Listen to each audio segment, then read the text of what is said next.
Now, Glenn, you can see there's people populating in the lobby. Oh yeah. You know, so if you want it locked, you have to keep an eye on that and allow people in. I mean, unless you want to just leave it open and then. You know, maybe leave it open and we'll just keep a good eye. Why don't we do that? Sure. Yeah. Okay. Kind of new to the WebEx thing. No worries. No worries. All right. Judy's cooking dinner. All right. So, John, can you confirm? It looks like we're good on the live stream. Yep, I'm looking right now. It's usually there's a little bit of a delay, but Sure.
So we're waiting to confirm. Yeah, we're all set with YouTube's going, so we're all set there.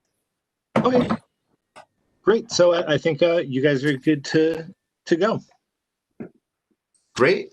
So our committee chair, Christina, is going to start us off.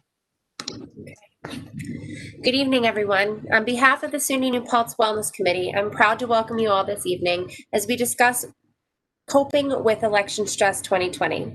The program is the highlight segment from #Waiting in the Unknown, a programming campaign designed to aid the SUNY New Paltz community with coping strategies as we battle so many unknowns in 2020. It is my privilege to introduce our talented panelists this evening. Our hope is to provide perspective and coping mechanisms as we support each other during this time. Dr. Glenn Gare, Professor of Psychology, will host, and panelists will include Dr. Gwyneth Lloyd, Psychological Counseling Center Director, Dr. Amy Nitze, Institute for Disaster Mental Health Director, Dr. Carla Vermeulen, Institute for Disaster Mental Health Deputy Director, Zoe Perellis, Students Resilience Advocate, Deborah Clinton, alumna, as well as the founder of Move Forward New York, a local activist organization. Thank you, everyone, and enjoy your evening. Great. Thank you so much, Christina. It's been great to be part of the Wellness Committee, which the campus has really been activating in the last year or two. And we're thinking of wellness in a very broad sense. So we're thinking about physical wellness as well as sort of mental wellness and community-based wellness. And it kind of occurred to us as a community that there's a lot of stress going on right now nationwide. And to be honest, this particular stress is probably extending beyond just the US. So this is a pretty stressful election season. I know it's affecting people in a very broad sense. And so we had the idea of putting together this panel of people with different perspectives and different angles related to the situation, to the stress, and thinking about different ways to provide coping mechanisms and perspectives on thinking about the situation as we sort of await the election and of course the results. One demographic who's been affected by things politically has been students, the young people. And of course, so much of what we do in this profession or in this field is look out for and try to cultivate the future for the young people. So we're thrilled to have Zoe with us, and Zoe is a student on the, she's a student resilience leader and will be speaking first. All right, hi everyone. Well, I just wanted to say that I'm really excited to be here. Thank you, Carla, again for letting me know that this was happening. And I'm really excited to hear all of your perspectives. And I thought I would start us off with kind of a student perspective on election-related anxiety.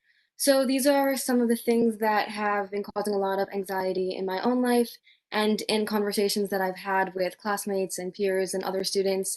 I've noticed that these are some of the commonalities amongst how we're feeling regarding the upcoming election.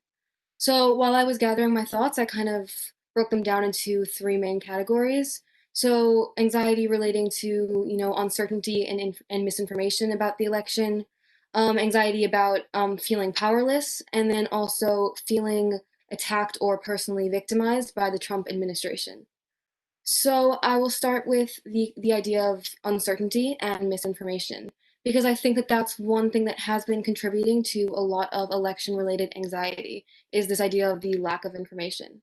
Because it is really anxiety-inducing that we don't know exactly when the election results will be announced. And there is a lot of misinformation spreading about how long exactly it's going to take. And it is really scary that we don't know exactly what to expect and that we're kind of walking into election day kind of blind. And I know that so many of my fellow students and I are already so anxious in this final week leading up to the election. And the fact that we know that we won't even have answers on that day just kind of elongates that sense of anxiety. And that can be really overwhelming because usually when you are anxiously awaiting something, there is some sort of end date in mind. Like for better or for worse, this thing that is stressing me out is going to be over on this day or at this time. And the fact that we don't have that kind of reassurance is definitely terrifying and contributing to a lot of anxiety. And along with that idea of uncertainty, I think a lot of people are anxious about how Trump supporters will react no matter what the election results are. Because over the past few weeks, Trump supporters at their rallies have been getting increasingly violent. And as I've been talking to students these past few weeks, a lot of them have realized that their rallies, this is not just something that they're hearing about on the news, this is happening in their hometowns.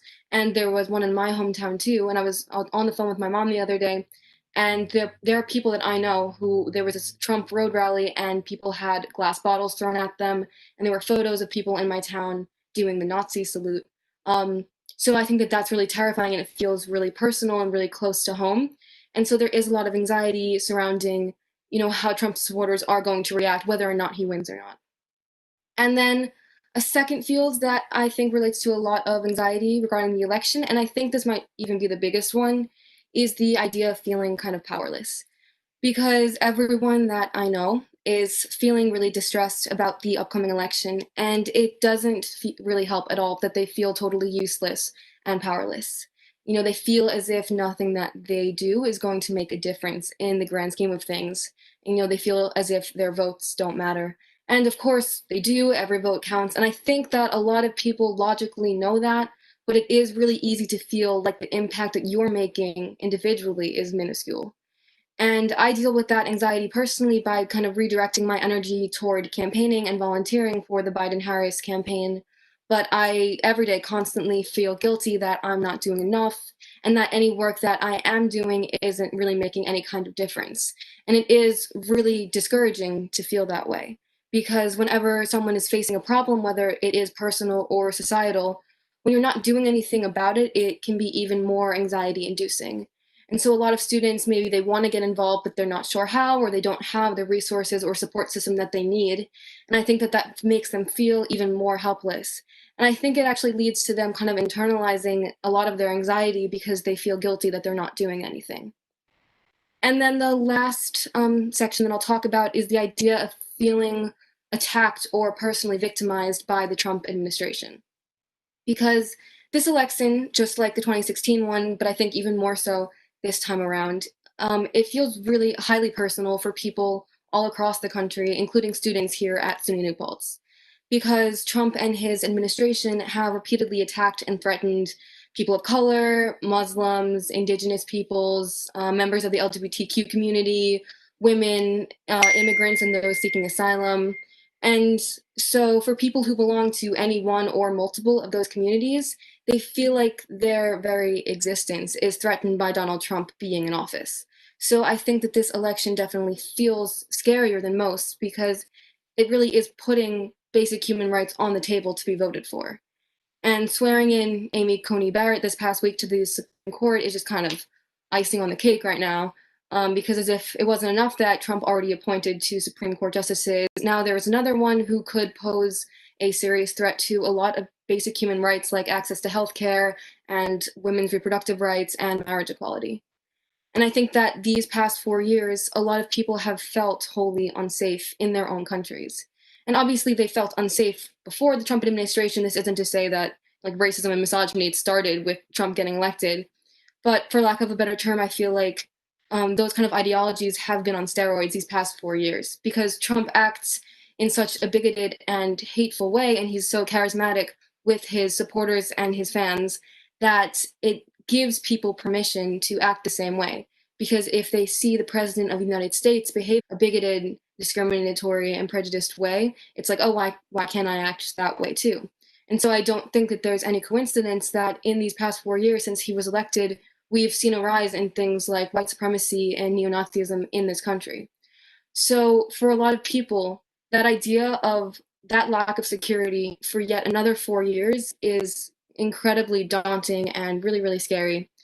So those are kind of the preliminary thoughts that I had, just a student perspective on election-related anxiety. So yeah, that's all I have, and I'm excited to hear all of your perspectives as well. Great, Zoe. Thank you so much. I think getting your perspective to start really puts very much of a face to the issues at hand. I am gonna say it looks like our friend Ann already figured this out, but if you do have questions, please put questions in the chat. Some of those may be answered in an online format, and after all our panelists speak, we're gonna have about 25 minutes allocated to answering questions. So we'll actually take questions from the chat and answer them and address them as best we can after the panelists speak, which will be about 45 minutes. So that's kind of the outline of how we're going to progress.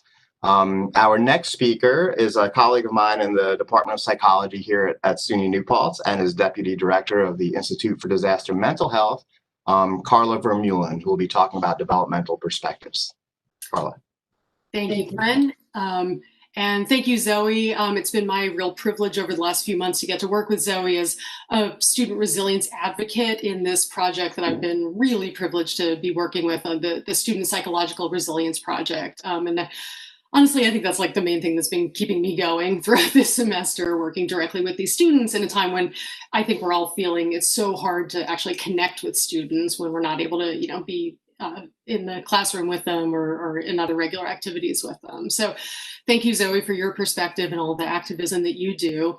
I'm a professor, so I'm going to use slides, sorry, but let me get these going. I'm going to just present a few slides on, why is this not working? Hang on one second. Okay, let's see if this will work. Share. There we go. Okay, so I'm just going to do a really brief, quick overview of some of the research that I've been doing for the last several years. And this kind of feeds into a book that I have just finished up on basically the cumulative impact of all of the developmental stressors on emerging adults. So some of that work is focused on political issues, and I'll kind of give some highlights of that. So basically, this was one of the protests after the election. I can't remember actually if this was after the election or after the inauguration, but I'm just going to talk some about the 2016 election and what I was seeing in students then versus now, and how much even more heightened those cumulative stressors are just in the course of those 4 years. So very briefly, I did a survey. I was one of those people feeling sort of in despair after the inauguration in 2017, thinking, what am I going to do about this? Well, I'm a researcher, so let me at least do some research on it. So my research team and I at the point very quickly kind of pulled together a very brief kind of online survey that we sent out to the student list. We were asking about a whole bunch of things around this, but I'll just focus on some of the political stuff. So we did get about, 5% of the student body response rate, which isn't terrible for this kind of thing, but, I'm not claiming this is fully representative, but this is kind of a snapshot of the people who were motivated to actually respond to a survey on this. So main points for this, just over 2/3 of them were between 18 and 21, meaning this was the first election they were qualified to vote, first presidential qualified to vote in. And I think that's really significant to think about, for all of us older people. Think back to your first presidential election. For me, it was Clinton. And that was, that felt kind of miraculous in some ways, certainly for the, whatever. We all had our first experience, whether that was positive or negative, but I think that is certainly something that kind of shapes your understanding or your interpretation of the electoral process in general and of your part in it and whether you're happy with it or not. Among those who voted, and this is all self-reported, none of this is verified, but about 60% had said that they had voted in the primaries, and more than 80% said they voted in the general election, which I think is pretty good. I'm really curious to see what that looks like for this election for New Paltz students. In particular, I know there's a lot of major efforts by Erica Wagner and everyone else trying to up those levels. And interestingly, not surprisingly, about 70% voted for Hillary Clinton at that point. But about 20% of the people who responded to the survey said that they had voted for Trump. And I think that's something we really need to keep in mind as educators on this campus. I think there's this tendency to assume everyone is liberal, progressive, democratic, but that is not the case. And I know for sure many of the students who were Trump supporters at that point felt really disenfranchised and really disrespected. And from the perspective of thinking when the shoe is on the other foot, we need to be aware of that and not try and disenfranchise or disrespect that population. And then a number of those people said that they had voted for third-party candidates. And this is something I'm also hearing from some of the students I'm talking to now, that they're getting this message like, that is not okay, like that's a wasted vote. You can interpret that as a fact, or you can interpret that as, well, but if we don't incorporate third-party candidates, they're never going to have the chance to have a voice and be heard in debates and things like that. So that's another, I think, complicating factor. Little word cloud. These have sort of fallen out of fashion, but I love word clouds. These, we asked, using one word, describe your reaction to the election process. So not so much the outcome, but the election process. And I think this is really kind of revealing among those who voted for Clinton how like visceral these words are. It's not just like disappointed or, sad is in there, but disgusted, horrified, shocked. It really hit people at that level. I'd be willing to bet if I repeated this now, which I just don't have the energy to do, honestly, we would find kind of even more extreme results on kind of, that polarization that is so active. I think, we're likely to be seeing even more of that. On the, to me, positive side, coming out of this, more than 2/3 said that they thought that they would become more interested in politics in the future. And less than 5% of these respondents said they thought they would be less interested. And some of those, it was because they said they were just so disgusted, they were so burned out, they felt like their votes didn't matter. But that was very much the minority, at least among this kind of self-selected population. So that I think, again, we'll see kind of how that shakes out this time around. And just to bring this back to the words of some of these students at this time in early 2017, I won't read through all of these, I'll give you a second to scan through them, but a lot of them, not all of them by any means, some of them were again, just like, nope, this is awful, I'm never doing this, but a good number of them were saying, yeah, I get it now. Like I never appreciated before how important this is. I never recognized that like my vote actually matters. So I think just kind of seeing some of these gave me some hope at that time. However, now how has that sense of control, that sense of having a say been kind of undermined because of how things have been in the last few years? So just bringing it back to kind of what everyone is going through, and I realize I'm sort of focusing on the negatives in my presentation, then I'm going to hand it over to my colleagues Amy and Gwen to talk about what to really do about these issues. But let's remember, the election stuff, the political stuff is only one part of what all of us are dealing with, and especially for the emerging adults, where this is kind of the only thing that they've known in their adult lives. So ongoing mass shootings, I guess that's one positive to the pandemic. That's kind of reduced that threat to some degree. Natural disasters, we've been fortunate in New York that we haven't had a lot of that, but we're seeing all of the West burn. We're seeing hurricanes in the South, awareness of all of that for sure. And then, of course, all of the pandemic-related stressors that everyone's going through. And that's, from small things like not being able to participate in a commencement ceremony to losing jobs or having to keep working during all of this, all of this stuff. And obviously, this is a very simplified list. Those are kind of the acute stressors. This is like the new or stuff that happens and then we come back from. But underlying all of that, I think it's so important we keep this in mind is these chronic stressors that we're all dealing with, this generation is dealing with. Climate change, this is the group that is going to have to actually deal with the consequences beyond, the older people having an occasional hurricane we didn't have before. Obviously, all of the things around racial justice, police violence, all of the media aspects. This is kind of talked about as the media generation. They grew up on social media. That has some positive aspects for sure. It's a great tool for activism in many ways, but it also means they're constantly being exposed to potentially negative messages, things that undermine self-esteem, things that feel threatening, etc. Same thing in mass media, the polarization, and then all the economic aspects that they're dealing with. So, even though SUNY New Paltz is relatively affordable compared to private colleges, a lot of our students we know are still, graduating with what feel like debilitating levels of debt. And then, of course, they're graduating into now a destroyed job market and with all of this. So this is all just to kind of remind everyone that, yes, the election is a huge stressor, but this is like the tip of the iceberg right now. There's all this other stuff underneath that our students are dealing with. And frankly, they're doing an astonishing job of coping with it, in my view. So if they're stressed, that makes sense. Who wouldn't be in these circumstances? But let's kind of keep in mind, it's not just the election, it's everything else as well. So yeah, so basically just this kind of, we're constantly having to adapt, constantly having to deal with this new level of stressors. I think Amy Nitz is going to talk about how to do that next, and Gwen as well. So just to sum up a couple of points, I'm even going to skip this. That was just a kind of overview of stressors around the pandemic in particular. But this was a discussion, I had a discussion with the student resilience advocates yesterday, asking them what they wanted people to know about what they're dealing with beyond what Zoe was going to say. And this is kind of a paraphrase of one of them, but this whole point, just this kind of sense that, Zoe alluded to, or explicitly said, that sense of helplessness, that feeling like your vote doesn't count, even though it absolutely does.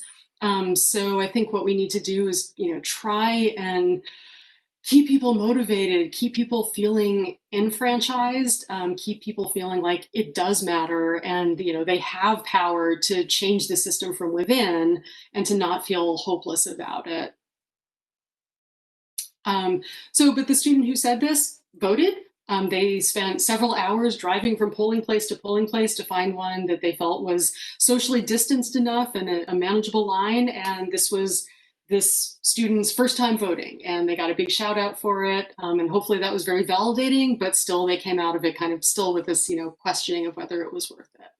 So last couple of points, just, what do we do about this? I think we need to be sensitive, that we want to obviously encourage people to vote, but we need to understand some people might have reasons that they can't, or they don't want to, or, and maybe that will come over time. Maybe this isn't the election for them, but let's not give up on them entirely. Let's not make them feel bad about it. And then just from the developmental perspective, recognizing, again, I sort of said this before, but if this was your first presidential election, how does that kind of shape your understanding of what works, what doesn't work, what matters? And, having kind of a sympathy for that, where some of us recognize more, this is not normal, but maybe the fact that this is not normal means we can get back to something healthier and more productive in the future. Whereas if this is the only thing you've experienced, it might be harder to imagine that in the future. Certainly just recognizing the differential impact on marginalized populations, all of the reasons Zoe talked about for feeling attacked, feeling very vulnerable right now. And I think just generally recognizing, as I said, this, we're all feeling just so overwhelmed by this. So what can we do about that without being Pollyannas about it, without dismissing it, without diminishing it, because that's not effective for anyone. So last point, just a few going back to 2017, which felt crazy at the time and now feels like relative stability, which is so bizarre. But these are just a few of the final survey points that I got. And, I think these express a real optimism, or at least stoicism, and a sense that, it is going to be the young people who hopefully are going to be able to turn things around. So I think that's what we really need to reinforce and support for them. So that is what I've got. And let me.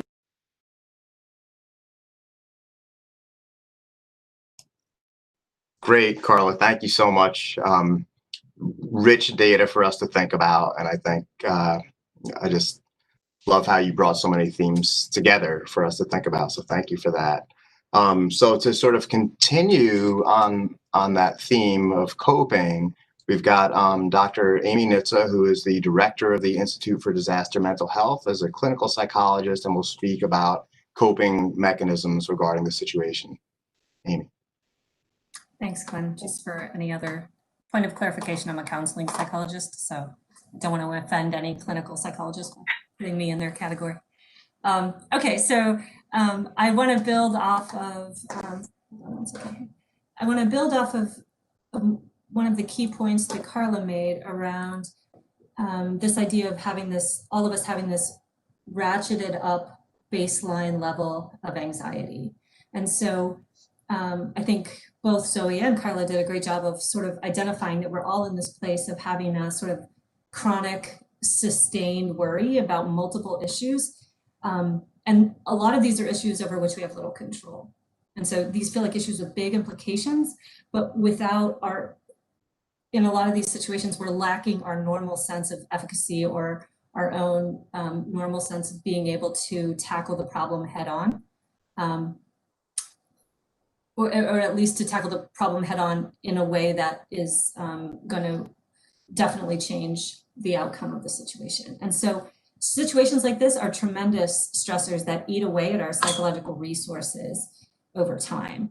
And when because it's this looming threat where we're all at this increased sense of vigilance or hypervigilance, and this sense of tension, and it really does wear us down over time. We're designed as humans to be able to deal with situations like this short term.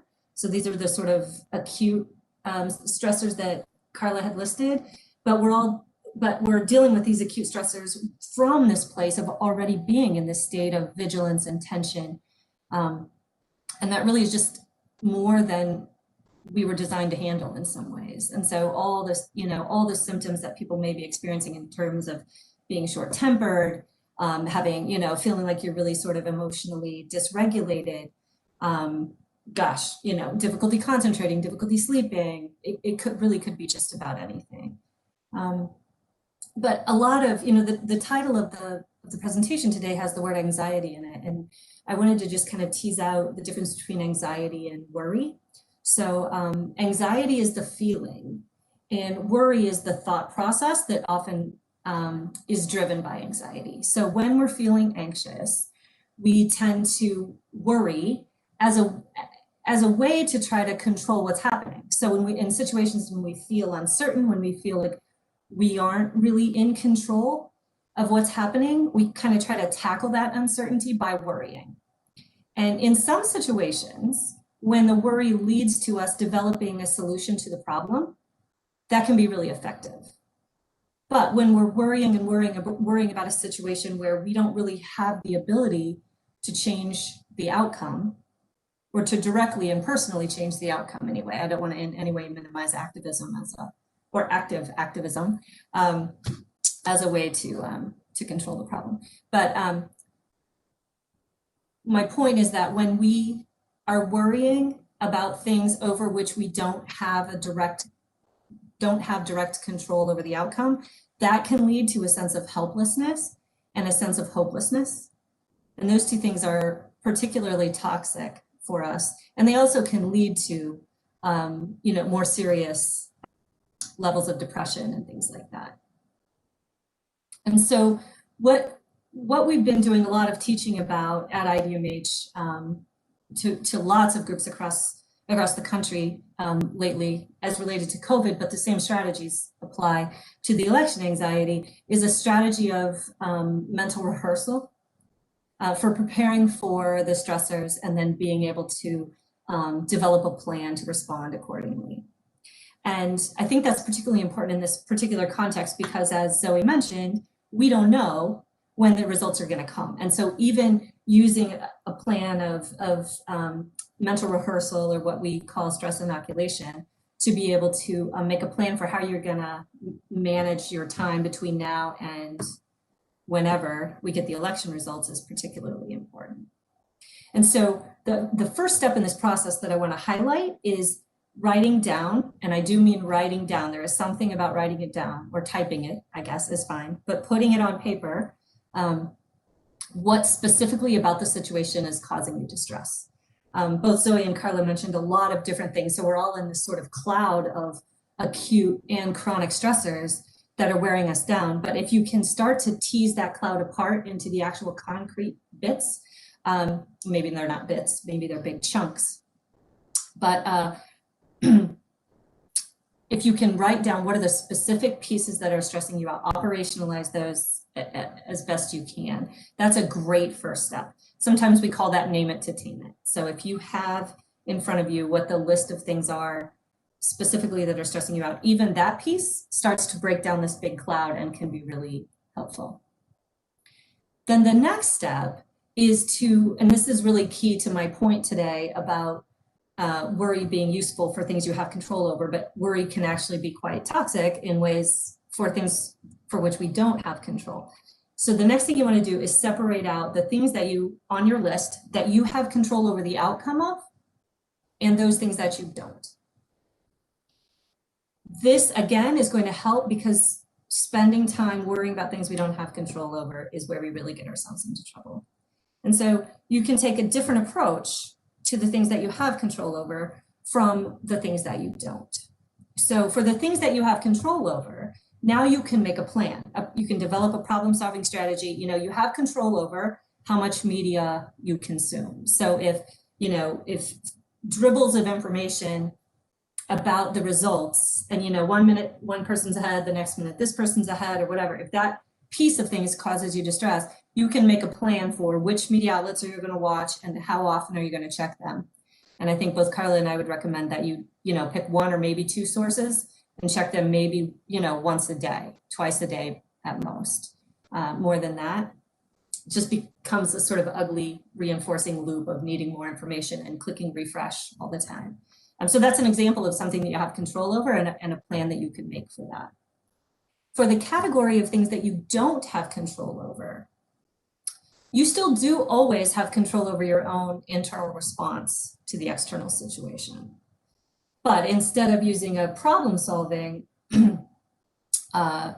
approach to addressing it, what you want to do is focus on coping with those reactions that you're having when you don't have control over the outcome. So I'm guessing maybe this is what Gwen is going to talk about in a minute, but now we get into things like mindfulness, relaxation, physical exercise, yoga. What can you do to manage your internal reaction when you can't regulate the external world around you?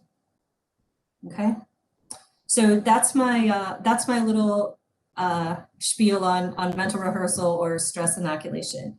Write down specifically and as concretely as possible the things that are stressing you out or causing you anxiety. Divide those things up into a list of the things you have control over and the things you don't. And then for the things you do have control over, make a plan ahead of time. Now, this strategy is not as good when you're already overwhelmed. It's time to do it ahead of time before election night so that you have a plan. And then for the things that you don't have control over, what are the things that you can do to help yourself stay regulated and to manage your internal reactions? I think another thing that we highly recommend, evidence-based at IDMH, is a good cat video. If you got nothing else, a good cat video is something that you might find soothing and distracting. And distraction from what's worrying you is not a good long-term strategy, but sometimes in the moment, when there's not much else you can do, distracting yourself from what's causing you to feel overwhelmed is a really good strategy. And lastly, I'll just say that, sort of one of our IDMH taglines is that good coping is things that help you both feel better and function better. So there's a lot of things I think you could think of that might help you feel better temporarily, but that aren't going to help you function better over time. And so what can you do that both feels soothing, but also doesn't cause a disruption in your functioning? So what feels good? Taking a walk, reading a book, talking to a friend. The power of social connection right now in this time when we aren't as socially connected as we generally are is really, really important. So staying connected, eating well, getting enough sleep, all the things you already know how to do in these moments when we are so overwhelmed and distressed about so many things. The returning to the basics of good self-care is also super important. And I'll stop there. Great. Thank you so much, Amy. All very helpful, especially the cat video suggestion. So that's our best one. Literally wrote that down. Fabulous. Thank you. Our next speaker is someone who has one of the more important and challenging positions on campus as director of our Psychological Counseling Center, Dr. Gwyneth Lloyd. Thank you, Glenn. Hi, good evening. I would like to approach this topic by speaking specifically to the stressors and the experiences and what it really means to be waiting in the unknown, particularly as it relates to people of color and students of color. And in preparing for this presentation, I came upon a blog by the American Council of Education by Anel B. Brim. And I'd like to read 3 of them to you. They're the kind of scenarios that I thought that really accurately depicts the kind of stressors and the kind of experiences of students of color. One says, a Black student experiences cyberbullying and racial slurs directed at him on a social media over a period of months. Feeling he has no way to effectively respond or handle the problem, it affects his schoolwork, and he begins feeling increasingly distraught, hopeless, and depressed. Another says, an Asian student who does well in school is often viewed by others as being a model minority. Yet, these extreme expectations leave her insecure and constantly anxious, experiencing the imposter phenomenon, but unwilling to seek help. And of course, now particularly that the Asian students are also being, or the Asian countries rather, are being blamed for the pandemic. A Latinx student with protected status under the Obama era Deferred Action for Childhood Arrivals policy is told by menacing students to go back where you come from. She worries about whether she can stay in the United States and feels marginalized and uncertain about whom she can trust. A Muslim student experiencing Islamophobia, reports being eyed with suspicion on campus and derided for praying. An Indian student experiences isolation and stress due to the stark contrast between his home culture and the highly competitive and individualized university environment. The loneliness and distress builds without a support network to turn to and begin to affect his academic work and daily lives. So these are about 3 or 4 scenarios. And I feel that they really represent kind of the stressors that students of color experience. So imagine those now in addition to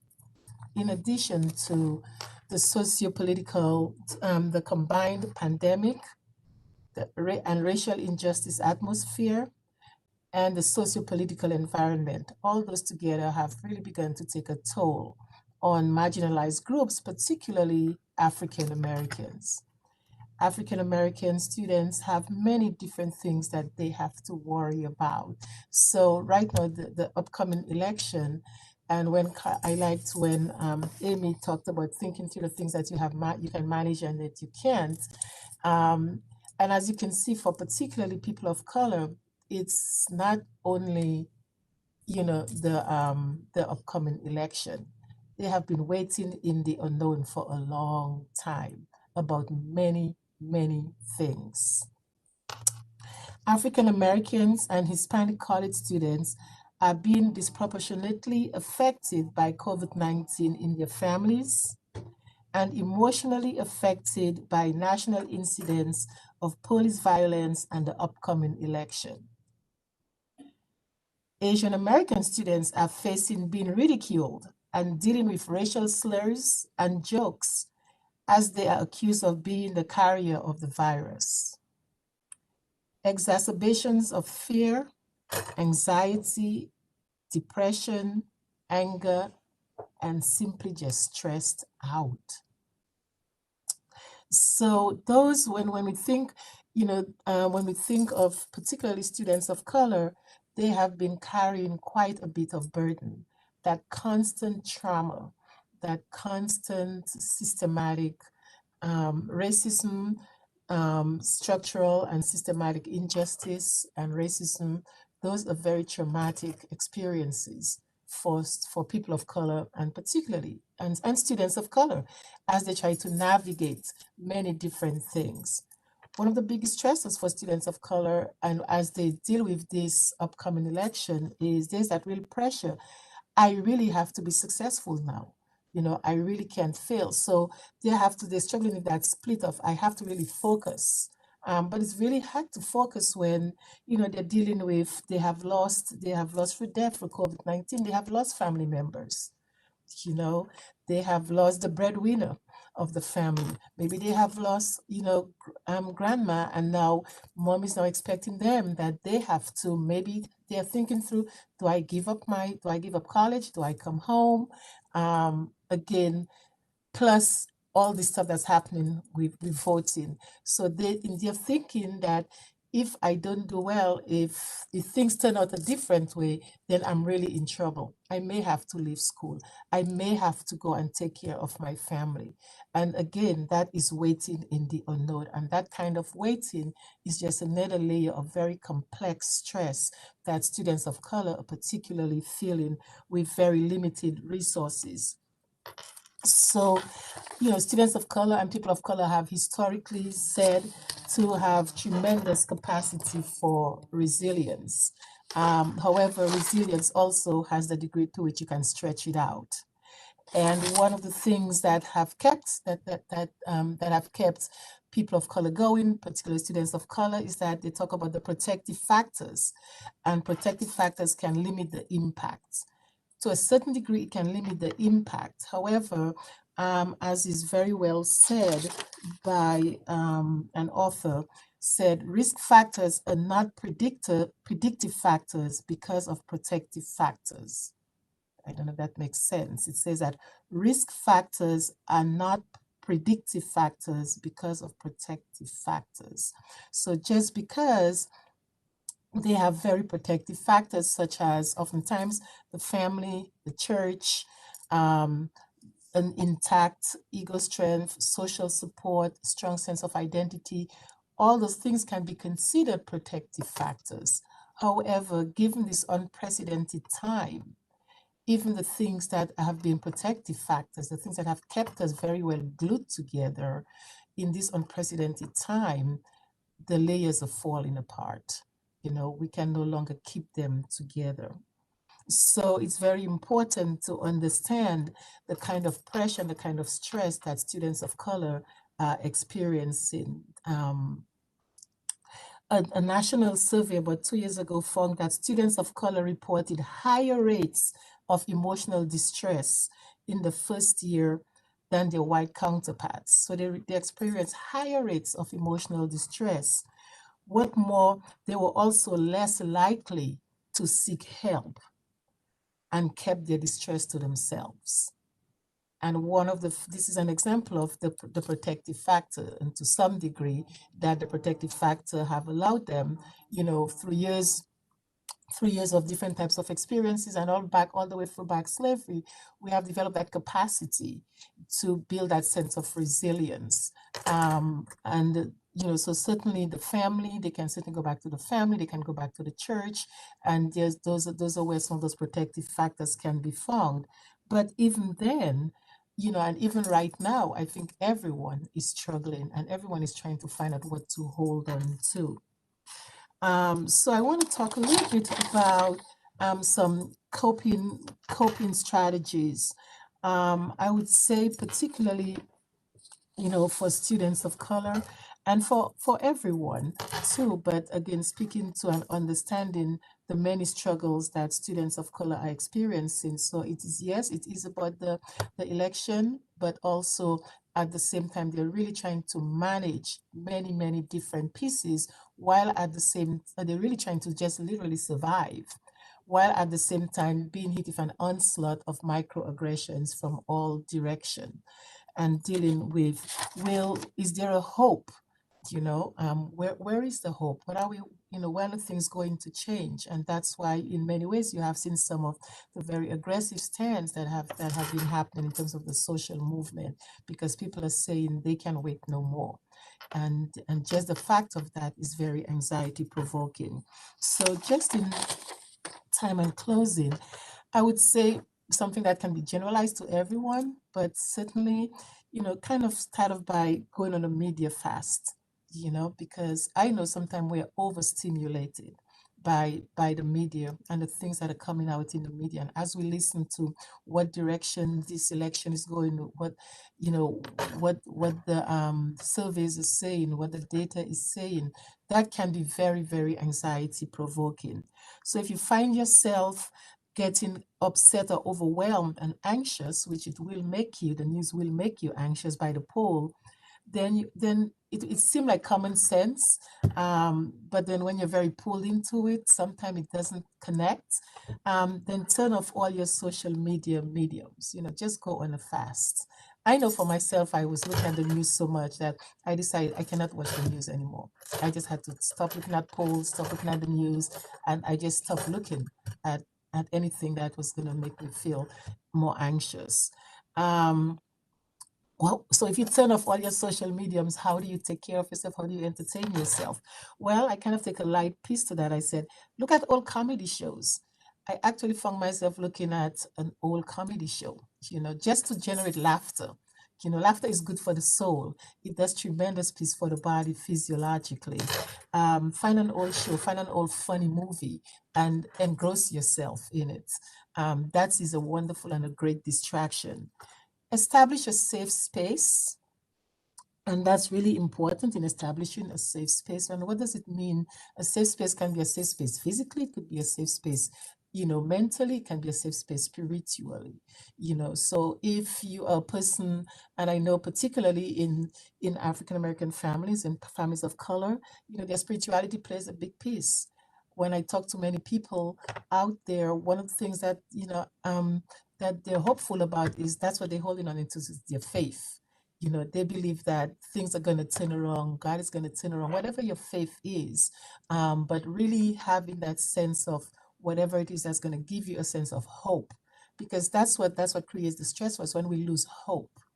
As long as there's a sense of hopefulness, then you kind of looking towards things with a optimistic and a hopeful sense. But when you lose that hope, so it's really important to put yourself in communities of peers that share those kind of beliefs, that embraces those values as you do. That helps tremendously. When you encounter people with different mindset than yours, it's really important. Don't try to change their mind. People's belief at this point, it is what it is that they believe.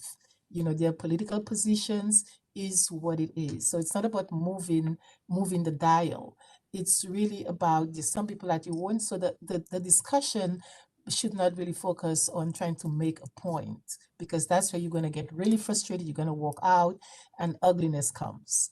And you could even lose your very best friend to those kind of things. So it's really having that, as almost having to recognize that, you know, as Amy said and Carla said, you control the things that you have control. You can control what somebody thinks. You can control and manage what you think.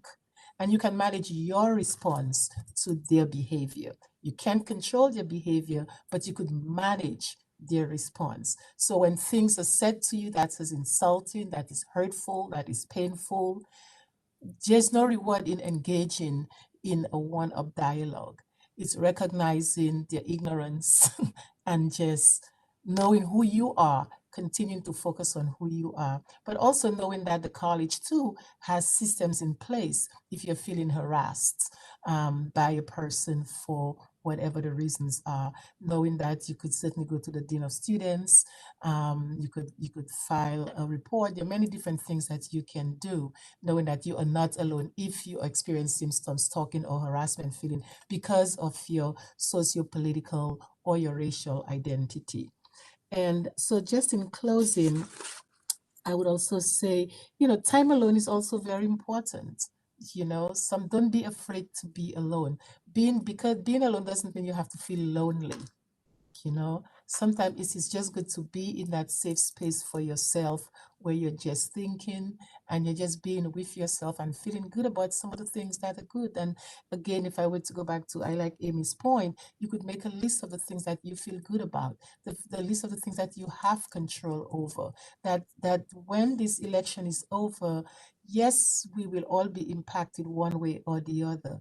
But if we stay focused and centered on the things that we have control over, in our lives, in our silos, and in our desire to make things better for other people, those are the things we can continue doing. We can continue marching on in that way. So do not buy into, you know, that sense of hopefulness, nothing's going to happen. You know, no, it's not the end.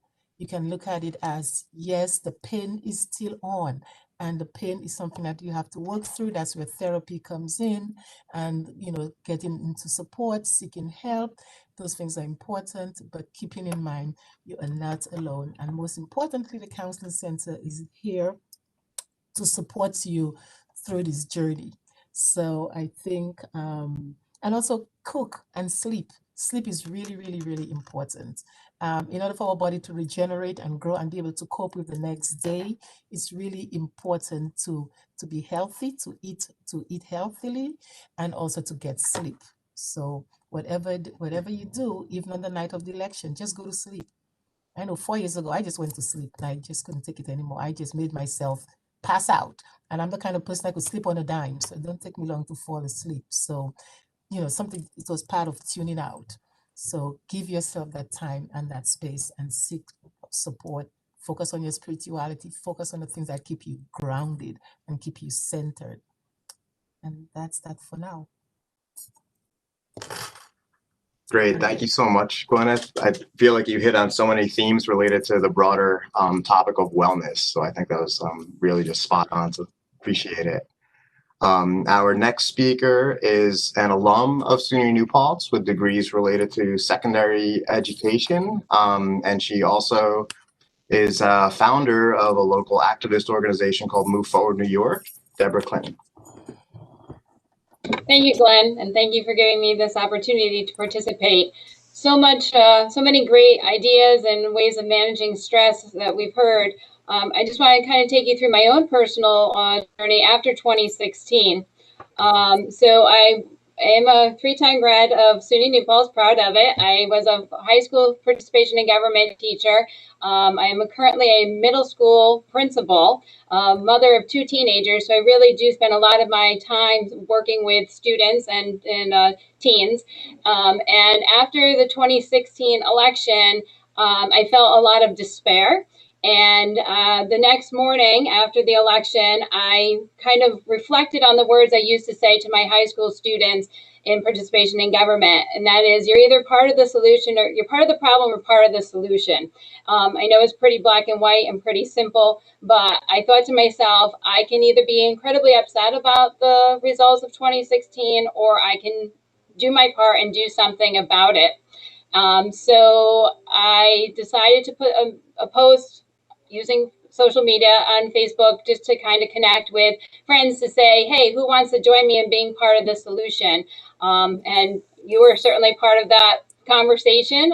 Amy's been part of that conversation, and we created a group, Move Forward New York, and we established a network, and we really focused on 3 main goals, which is to activate, collaborate, and educate. So we took the opportunity to really activate people, including ourselves, and get more involved. So I joined the Gardner Democratic Committee.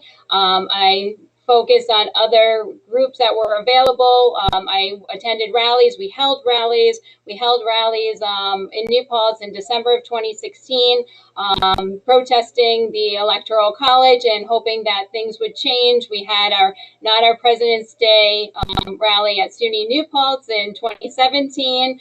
And we just really found other people that we could connect with. And I think that was really important, to find other like-minded people who are going through some of the same struggles and anxieties that came into being after 2016. So I feel like this 4-year journey has been a long journey, but through activation, collaboration, with other committees, and educating people by hosting forums and providing panel conversations, and really helping people have opportunities to meet and speak to their elected officials, to make them very accessible, was really some of our goals. So I would just say that it's really important that we focus on some of the successes that we've had as we move into the 2020 November election here, and think about how we were able to really shift our own county, and also shift who our local elected congressman is, and to reflect on that through hard work and activation and participation, that we are able to make changes. We in Ulster County have been involved with electing a sheriff who is the first, I believe, Puerto Rican sheriff in New York State, and really taking a shift in a direction in which the county was going in. Also a county, the district attorney for Ulster County, and as well as the county judge, both of those positions traditionally held by Republicans. So really putting some of our energy to boots on the ground, activation, and working on campaigns, and just really trying to get engaged and involved. And I think it is really important that as we go into 2020, we do recognize that we have made some real gains locally in 2018 and 2019 elections, and that I would recommend and encourage people to find something that they're passionate about and do, even if it's a small part, and not to feel guilty if you can't do everything all of the time, but to recognize that even being a small level of involvement of something that you may be passionate about is really enough to start to move people forward. And most importantly, I think the thing I really want to emphasize here is making sure that people take advantage of their civic right and civic responsibility, and that is to vote. There has not been an election, I think, since I've been 18 that I've missed. I would encourage people to participate in all elections, because it is our voice, and we can never give up that voice, even if we're not 100% on a candidate. I think it's really super important that everybody gets out there to vote. So I just want to give one tangible challenge, and that is to really encourage you, the listeners, and hopefully everyone, to share this out, to find 10 friends and make sure that they go to the polls and that they are voting, and encourage them to take the 10 friend challenge and to reach out to 10 more people on their side to get them out to vote. And I think if we really focus on some tangible things, we can make a difference. And I want to have a lot of confidence going into 2020, but I'm cautiously optimistic. So if we need to continue the work after, I hope I still have the energy, but I know I have the support and the network out there. And I know that locally, we definitely do have a lot of people who have similar mindsets that really recognize how important it is to continue doing the hard work.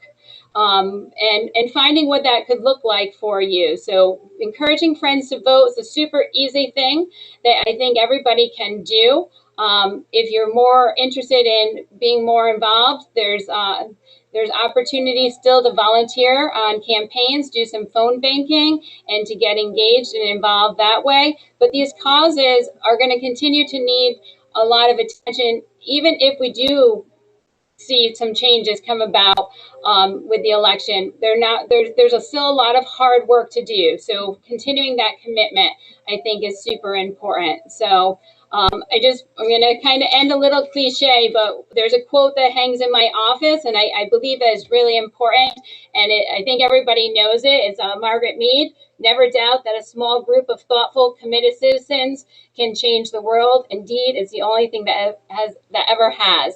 So I just, want to reemphasize: vote, vote, vote. Do your part. Don't feel guilty that you can't do it all. Do what you can, because every little bit really does make a difference. So, and you might hear some piano playing, so I'm going to mute myself because my son decided to start playing piano right now. Luckily, he's pretty talented, but I'm going to mute myself now. So thank you. Great. Thank you so much, Deborah. I think first off, the piano sounds excellent. I just want to put that out there. I just have to say that I feel like your message connected so much with what Zoe was saying before about how she sort of saw what happened and decided she was going to get involved and get activated, and connects so much with what Carla was talking about in terms of the data on how a lot of young people have responded and that they're going to get more involved. And I think that you're talking about the very specific ways that people can take actions, become involved. A democracy doesn't really run itself. It's run by people. So thank you for that. So I'm going to, I think, pretty briefly share some final thoughts to wrap up this part of the session, and then we will open things up to questions. So I'm going to, gosh, let's see if I know how to do this. I think I can do this. I'm going to share my screen. Can you see my screen? Yes, I think people can. It's okay. So this is, I write for Psychology Today, and I wrote a piece, and this was, I think, part of what got me thinking about the ideas of this panel. And when I talked to Christina, she had read this as well and thought this might be useful to sort of get a useful set of ideas to get out there. So I'm very interested in the idea of psychological polarization and political polarization, and how people, who might really vary a little bit in terms of their attitudes and beliefs, sort of come to vary quite a bit in their attitudes and beliefs, and then come to sort of represent very strongly distinct sets of values that almost seem completely incongruous with other values. And I feel like we're seeing a lot of that kind of polarization in this country. And it's very difficult for us to deal with as people, by human nature. So I wrote this piece, which is 3 ways to avoid them and us thinking this election season. And I'm just going to sort of summarize it as my presentation. So there was something in 2016 that I heard that, to be honest, it just didn't really sit right with me. And it was essentially this idea that there is no such thing as a good Trump supporter. Now, this is a nonpartisan panel, so I'm not making any assumptions about whether people are on sort of one side of things or the other. But, I'm related to some Trump supporters. I'm guessing I'm not the only one in the room here who is, and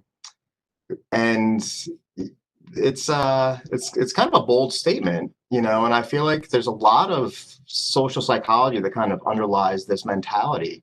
I kind of went and did some digging and found that 62 million Americans voted for Donald Trump, right? So to say there's no such thing as a good Trump supporter that's a rough pill to swallow when we're looking at a number like 62 million of our compatriots. So I kind of got my thinking essentially went along the lines of how can we, knowing that that's way too strong of a statement, but knowing how politically divided things are and how difficult the situation is, how can we deal with that?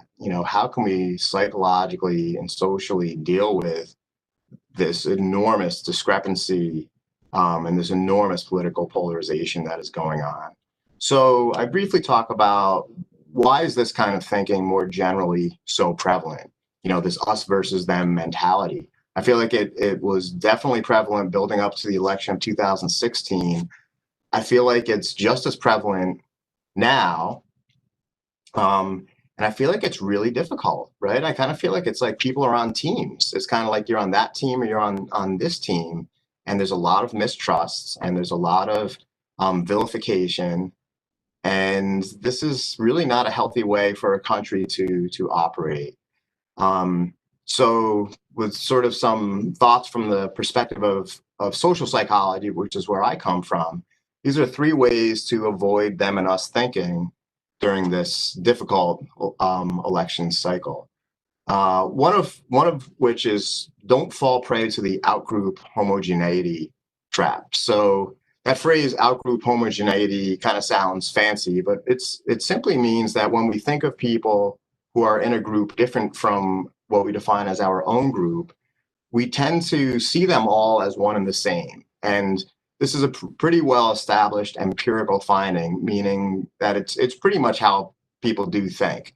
If you divide people into Yankees fans versus Red Sox fans, Yankees fans think of Red Sox fans as sort of all this certain way and vice versa. If you think about people from the North versus the South, well, we all think that the Southerners are all kind of like this. We think of ourselves as different. If we think about politically, and I guess that's sort of the particular example that I was thinking of, a lot of times if you're associated with a particular political ideology, let's say you identify as progressive, you're likely to think of progressives as varying quite a bit from one another, that there's kind of these kind of progressives and these ones over here, and we're not all the same and we come from different backgrounds.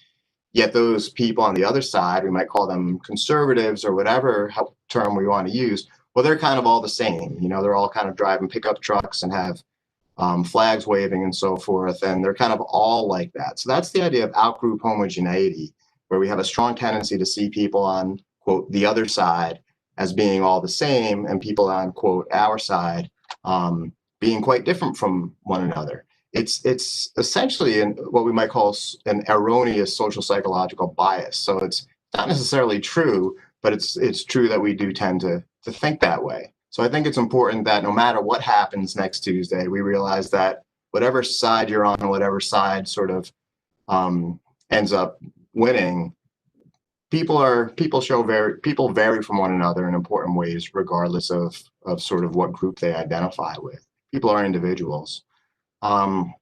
Secondly, we got to realize that our minds did not evolve to even think about large-scale politics. Some of my work is rooted in what's called evolutionary psychology, where we think about human nature and the ancestral conditions that surrounded the evolution of the human mind and human behavior.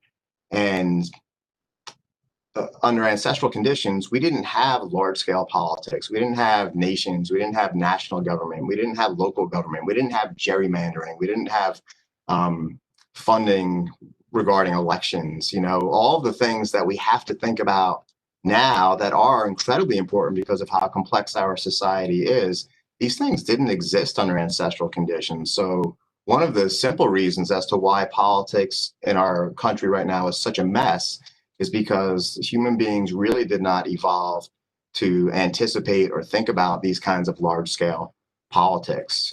Humans evolved to deal with small-scale politics, which also still exists today in pretty much every corner. But now we're also dealing with this large-scale politics that we didn't really evolve to think about very effectively, I would argue.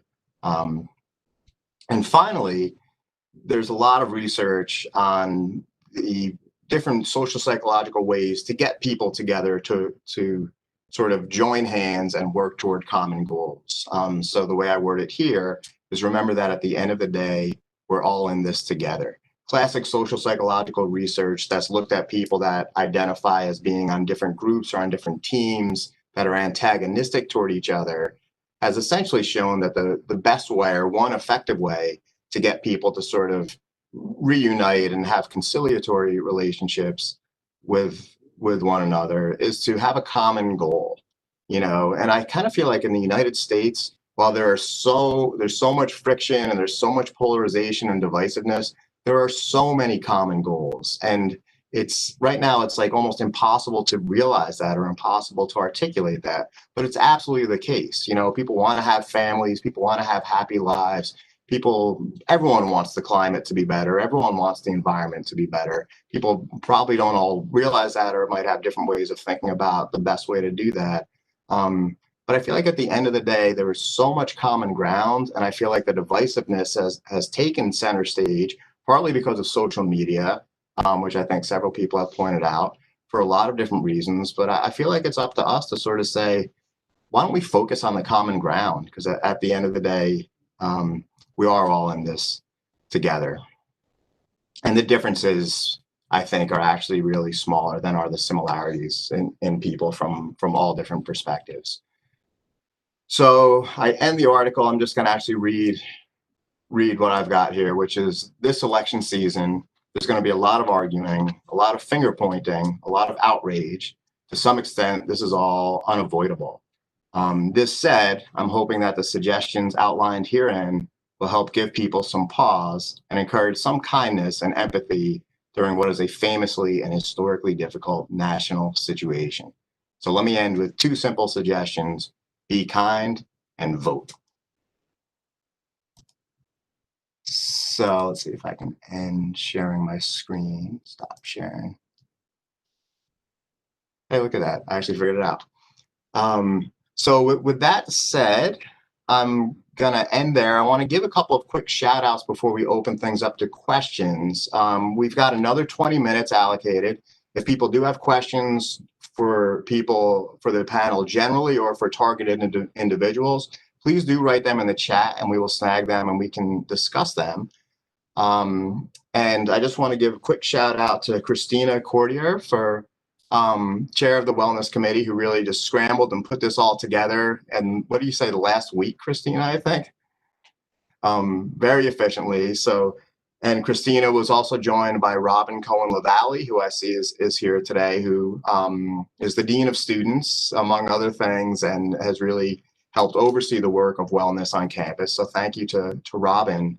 John Oles from our communication and media office of, I think that's it, Office of Communication and Media. But John has been hugely helpful in helping us sort of organize this and get the technology straight and get the word out about the event. So I just want to give a shout out to John and to Mike McInerney, who has done so much of the technical stuff and has helped get people like Christina and me up to speed on WebEx in a matter of a very short amount of time. Additionally, both John and Mike have helped make it so that this event is currently streaming live on YouTube and will be available on YouTube thereafter. So just some quick shout outs. Thank you to everyone who helped organize this. And if people want to put some questions, we can field them.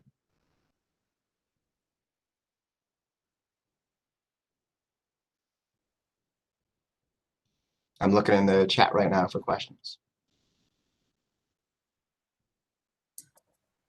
Just while we're waiting for questions, I'd like to thank all of our presenters for coming this evening. Thank you so much for being here, for sharing your time and for your expertise. And if I have one little tidbit myself to add, I know I told everybody I wasn't going to speak tonight, but one of my favorite quotes is from Seth Arsenian from Springfield College, 1967, professor of humanics. And it's, let us focus on the things that unite us and minimize the things that tear us apart.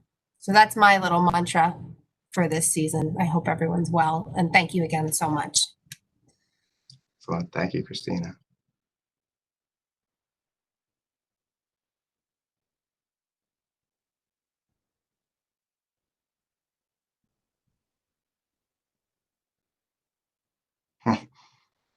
Carrie Cordy has her favorite cat and kitten video site. It's an actual YouTube site. I feel like a lot of us, or at least half the country, is going to be watching cat videos on Wednesday morning, right? We don't know which half, so this looks like a great resource. Thank you, Carrie, so much for sharing that with us. And I think a lot of the suggestions, like watch cat videos, watch old movies, get good sleep, turn off the TV at some point on Tuesday night, depending on how things go, etc. I think there's a lot of great suggestions like that. Yeah, and as Christina is pointing out, we have a hashtag waiting in the unknown, which is literally the wellness committee's sort of paradigm for thinking about this difficult time right now and helping to try to get our community to effectively deal with this situation. So there's a lot more great programs to support students during this time. Christina, if you wouldn't mind speaking a little bit about some of the other programming.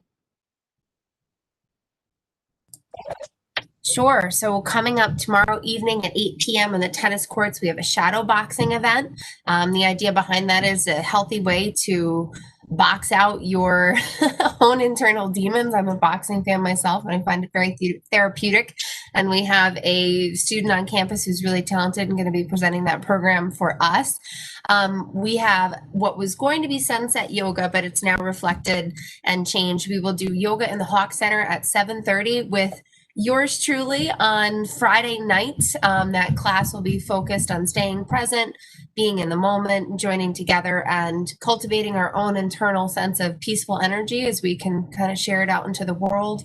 And then on Sunday evening, we also have a program that is turning back clocks with intention, and Robin Cohn-Laval and I will present that program together. I'm so excited to present a program with Robin. We're going to be doing some mindfulness work, some breathing work, and really setting our intentions in a positive direction as we sort of fall back into the fall season, turning back the clocks, but then also dialing back our own intentions to basics and how we can become more centered and grounded. And then we also have some great programming coming up next week. Tomorrow we have an art therapy event at noon with Emmy DeShulo through the Disability Resource Center on campus. So she'll be presenting a program via Zoom. Students can find all of this programming on Engage or IM Leagues. You can register there, and then we'll send you links accordingly. And there's also tons more on our social media, and there's more to come. So this is sort of week one. We're working on week two, because this thing's not over yet, and we're going to be here for you every step of the way. It's our privilege to serve students. Thank you, Christina. And so with that, I'm seeing that our friend Anthony has actually put up I think a very powerful question. It's actually to me, so I'm going to read this, and I'd like to hear Anthony speak to it as well, actually. But I'll read it and I'll respond, and then Anthony, if you wouldn't mind, we can have a conversation. So you ask, when I talk about the fact that humans have not evolved for large-scale politics, I talk about a solution of seeking a common ground based on common interests. How is that related to a common identity? Black people have been subjected to these tensions for hundreds of years from racists. What does common ground look like in terms of race and racism? Anthony, I think that is a very significant question to be asked. When people talk about in-group, out-group psychology, which is largely what I was talking about, probably the prototypical example that is given is that of racism, and the tendency for out-group homogeneity to exist in racist attitudes is huge. So this idea that that person's in a different race than I am, and so it's one of those people, and those people are all the same, and this is how they are. That is a very strongly documented finding, and I think it from a social psychological perspective really sits at the heart of so many of the problems that we are running into. So from my perspective, the best that we can do, or one of the best things that we can do, is educate. I feel like education about the deep history of racism, about the truth about how this country was created on the backs of slaves, about the truth about the fact that our psychology really biases us in so many ways that perpetuate racism. I think that courses in the Black Studies department, for instance, that sort of open people's eyes to these phenomena is absolutely critical. So, I mean, I think you're right. I think that on one hand, I'm kind of saying, wouldn't it be great if we all sort of realized that we're all the same and could work toward common ground? But there's an awful lot of historical and political hurdles that I do think stand in the way. So Anthony, if you wouldn't mind sort of speaking to that. No, thank you. Well, first, I'd like to thank all of the panelists. I thought that this entire event was very powerful in a variety of different ways. And I will look forward to, because this is being streamed, right? Yeah. Okay, and I'll just make sure that my students are aware that they can actually go to this panel as a resource. As it relates to that particular question with respect to issues of race and racism in America, and in terms of your response, you talk about, in-group and out-group. Is it in-group and out-group psychology? Is it fair for us, is it fair to acknowledge that there might be some, let's say not just individuals, but some cultures that tend to be more xenophobic than others? I'm not sure if that has been documented. I mean, xenophobia, I think, is so entrenched, and at least the stuff that I read is that it's entrenched in so many ways as a sort of general phenomenon. This fear of people who are others, and this whole idea of othering is such a common thing. Are there some cultures where it's more common? I mean, I think now that I think about it, there are certainly cultural groups that sort of explicitly support attitudes like racist attitudes more so than others, as I'm thinking about it. So I think that is a really good question and a good point. Did you have ideas on that? Well, yeah. I think that ultimately at the end of the day, this kind of ties into what Gwyneth was speaking to in her response, because as she was talking about in her response with respect to different coping mechanisms that are developed in Black communities, it's important for us also to understand that, well, in some sense, some cultures and some groups of individuals are more, let's say, spiritual or religious based than others too, right? And that can be a significantly valuable resource as it relates to not only how one understands one's relationship to others in the world, but also how one attributes meaning towards challenges that exist in the world too. So when you start talking about that and understanding, well, why are Black people in terms of the demographic the most religious demographic in America, number one, right? But then also when you start to look at in a broader sense, there's some cultures that are more, let's say, spiritually grounded than other cultures, right? How does that impact their identity formation? So certain cultures, particularly indigenous cultures, talk about different ways in which not only do they have obligations to other individuals, but also they have obligations to the air, to the water, to the planet as a whole. And that grounds them in a way in which the way that they interact with these other individuals, there's a sense of meaning and a rooted sense of obligation. So, I mean, I just wanted to tease that out a little bit because I think that can help us as we move forward, start to understand, just a variety of solutions as we move forward past this event that is coming up, this election, but then also towards also understanding there are a lot of things going on right now with respect to sustainability, environmental justice. There are a lot of movements that are going on right now that are starting to embrace and what I would say, this is the language that you tend to find within the discipline, a different worldview, a different way of looking at the world that impacts your identity and also impacts how you relate to other individuals.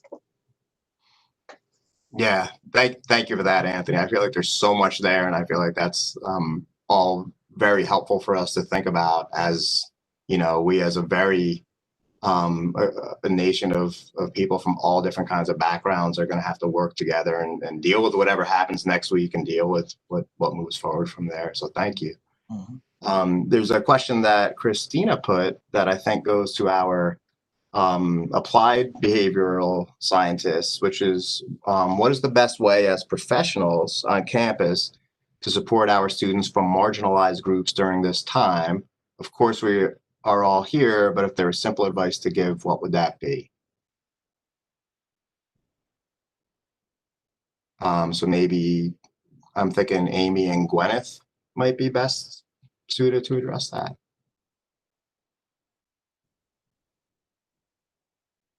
I always say about checking in, and I always, whenever I do training for faculty, I always talk about humanizing the class. That it should have already been happening, rather, particularly now. So I always say to check in with students, taking 5 minutes right off the top and say, hey class, how are you doing today? Granted, you may get silence, but you may just get one brave student that can say how they're feeling and what it is that they're thinking.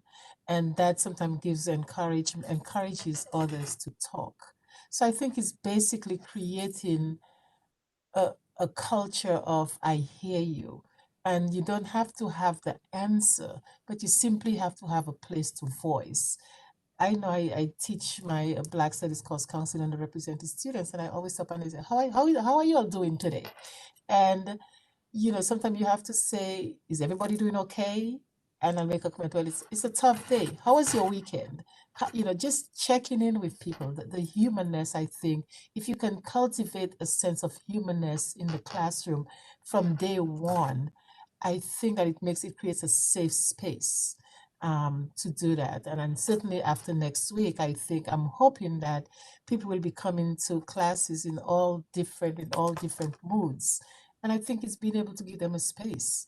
And sometimes it may mean you have to suspend your objective, your teaching objective for the day to give the students a sense of voice. Why? Because you are the first person. Oftentimes, faculty is the first person that they have a public voice. They can have a public voice. It's the first person that they're seeing after a tough time in their lives, or the person that they see most often, especially now.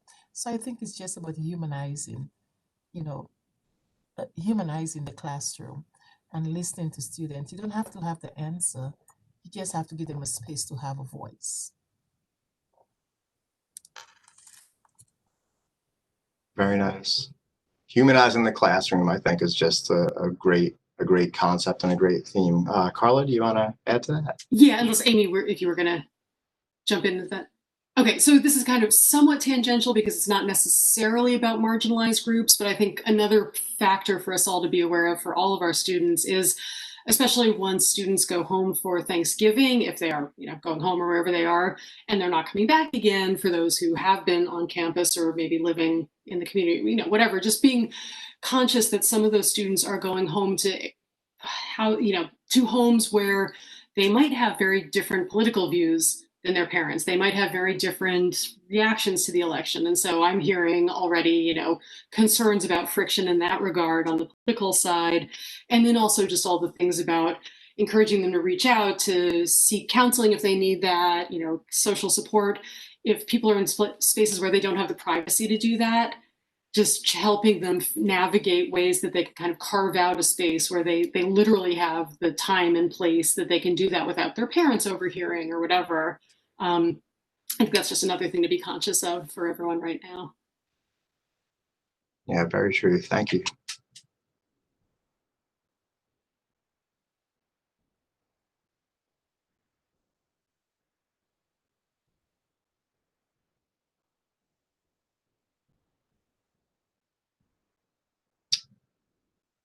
Okay, well, it looks like we said we were going to end at 8. It looks like we went up to 8. I think there was a lot of interesting food for thought here. So thank you everyone for participating.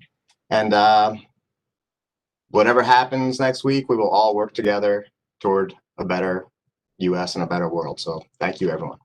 Take care.